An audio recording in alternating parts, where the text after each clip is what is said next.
Generating clickable titles with ChatGPT for YouTube. Once again, straight into the screen record, following on from the last lecture. If you didn't watch the last lecture, this bit won't make too much sense, so do follow along step by step. I'm going to be using what we did in the last lecture to carry on in this flow, so you can follow along step by step, exactly like this, doing this for your channel and your niche and your own ideas. So in the last lecture, we got basically our topics, which were generated like titles because we know the importance of title in YouTube.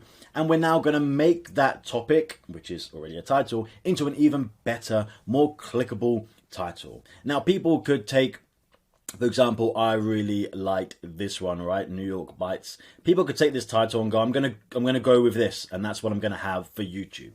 No. You spend all that time on your YouTube video. You spend hours filming it, editing it, making it, and it's super amazing.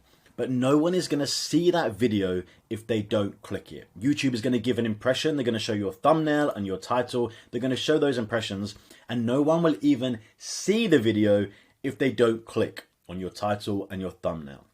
The only thing they have to decide whether or not to click is your thumbnail and title. So you need to rework and rethink your title over and over again. You can do this from research on your competitors, see what they're doing, what kind of titles.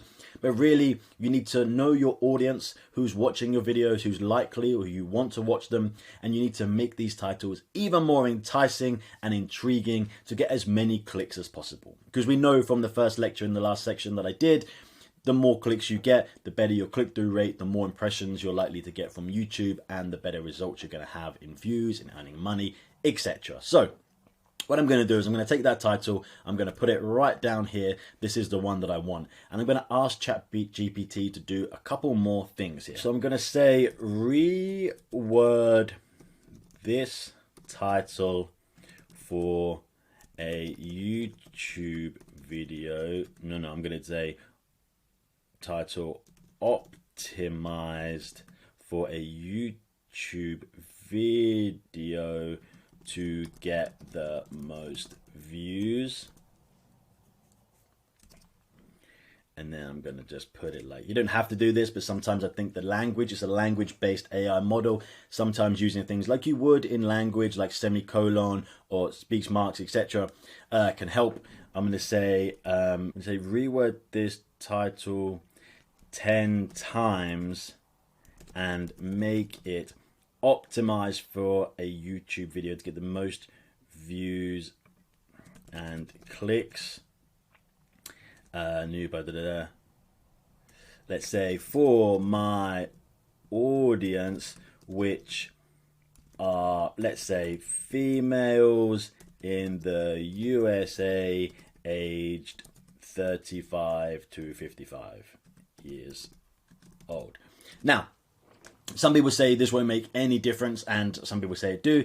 You're going to regenerate these over and over again, so you're not going to know necessarily. You'd have to spend hours and hours and hours and years potentially rewording this to get enough analytics to know if something like that last sentence telling people who your audience is makes a difference. I think it does. And why is that important? Now, I've tested this on YouTube videos on dozens of channels over the years.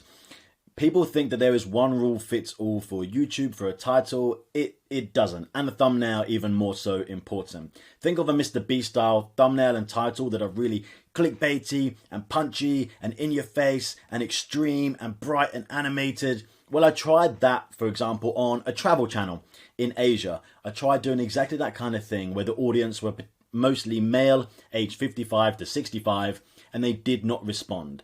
The videos got more clicks when it was just a screen grab from the video and a really basic info title that wasn't too baity.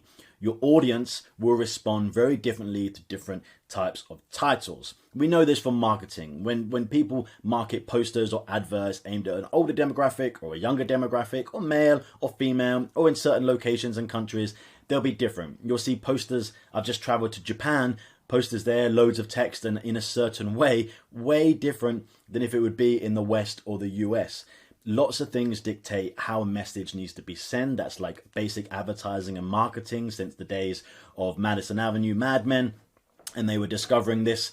People of different demographics respond differently to different messages. So I would add that in because I think it's going to help. And you can have a look at this and work it out. So if you have a channel, you can go into your analytics, you can go into audience, you can scroll down and you can see where they're from location-wise, most of your audience and the ones you want. Remember, people in the USA, when they watch your videos, or UK, Australia, Europe generally, compared to people in, I don't know, India, the Philippines, Southeast Asia, are worth up to 10 times more in ad revenue than those in Asia. So if you are looking to make money, then you're probably trying to target the West, and that also is dictated by if you speak English, what language you're speaking, what topic you're talking about. So I do put in location, and then I also say make it optimized. It's an AI platform. It's looking for information about how to optimize YouTube. There'll be loads written online about it to get the most views and clicks. So I'm going to generate this to get 10 titles, and those are the reasons why. Let's hit that and let's see what it comes up with. Reword this title 10 times to make it optimized for a YouTube video to get the most views and clicks. New York Bites exploring iconic food scene in the Big Apple. For my audience, which are females in the USA aged 35 to 55 years old. So, taste the magic, indulging in New York's iconic food scene.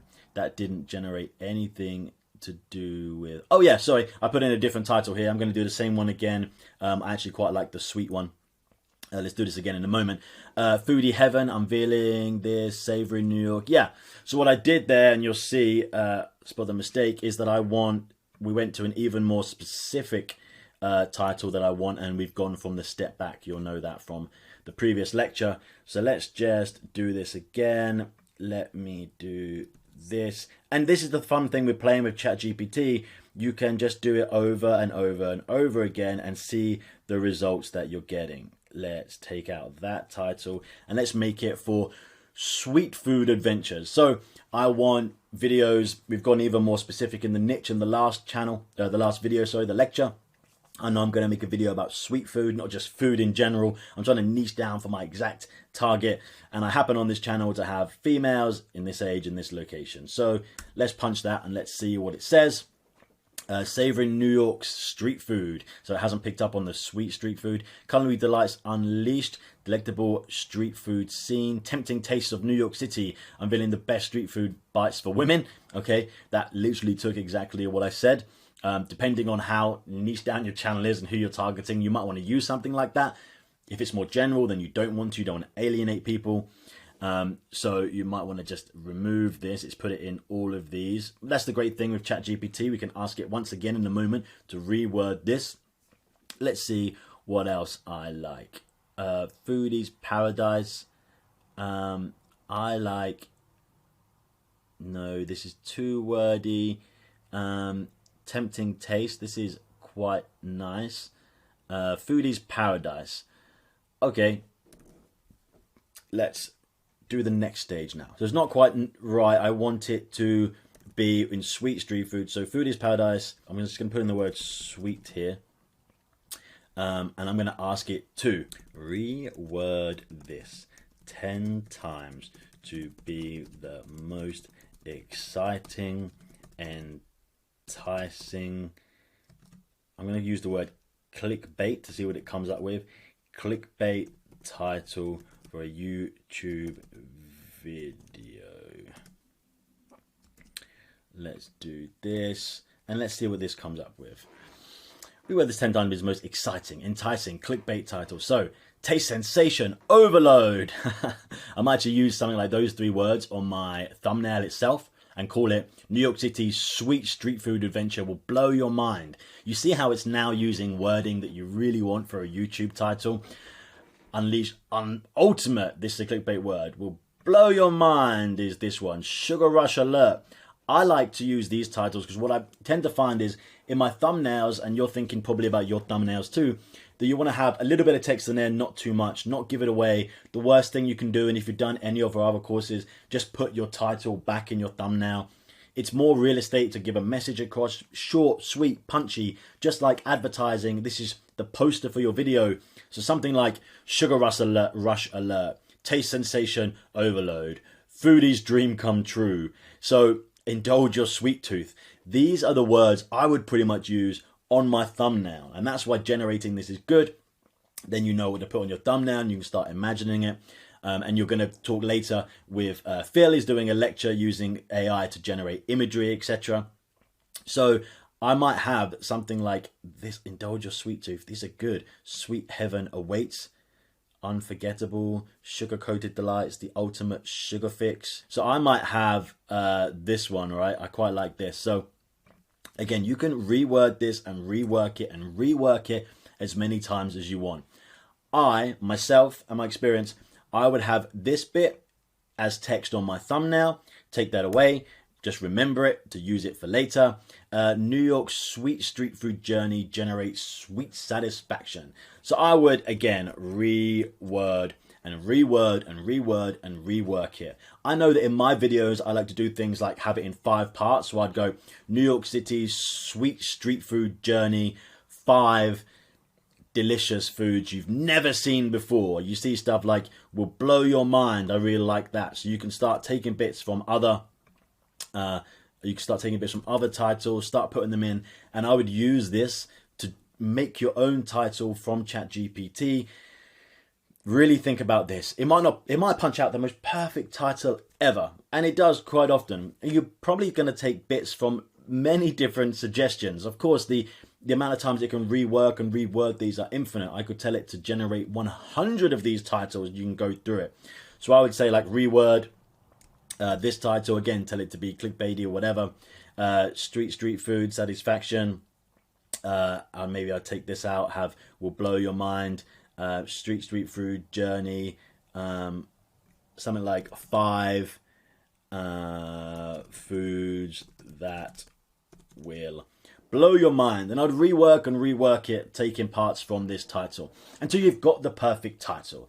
Then when you have the perfect title in your topic, and maybe you've done this and seen there's several that you want to do, and you have 3, 5, 10 titles ready for your next 10 videos you're going to make, you're going to have this cataloged in for your YouTube channel. You can then start generating thumbnails, then make your video. Title, thumbnail first, then make your video. That's why ChatGPT is so good. It's almost like the research section. Mistakes are made creating YouTube channels when they make their video first, then think about title and thumbnail in it. No.